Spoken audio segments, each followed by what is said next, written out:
এ যেন রাজধানী ঢাকার বুকে এক টুকরো মদিনা।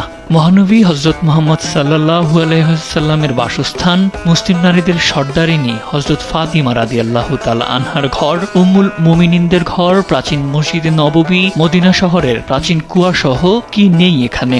ব্যতিক্রমী এ সিরাত প্রদর্শনীর আয়োজন করে ধানমন্ডির মসজিদুত তাকওয়া সোসাইটি।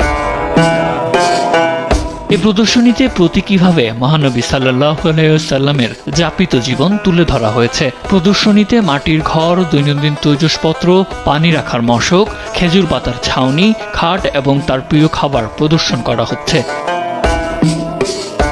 ব্যতিক্রমী এই আয়োজন দেখতে প্রতিদিনই প্রদর্শনীতে ভিড় জমাচ্ছেন সব বয়সী দর্শনার্থী।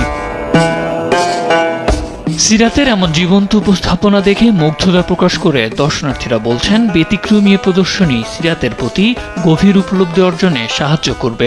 এখানে রাসূল সাল্লাল্লাহু আলাইহি ওয়াসাল্লামের ঘর কীরকম ছিল, হযরত ফাতেমা রাদিয়াল্লাহু তাআলা আনহার ঘর কীরকম ছিল, উম্মুল মুমিনিনদের ঘর কীরকম ছিল, সবই এখানে প্রদর্শন করা হয়েছে। এবং আমি মনে করি আলহামদুলিল্লাহ প্রকৃতভাবে যে চিত্রটা ছিল সেই চিত্রটা ওনারা তুলে ধরার চেষ্টা করেছেন। এত চমৎকার আয়োজন এখানে, এটা আমরা আসলে আর কোথাও এরকম দেখিনি। এরকম সুন্দর আয়োজন আগে কখনো কোথাওই দেখিনি।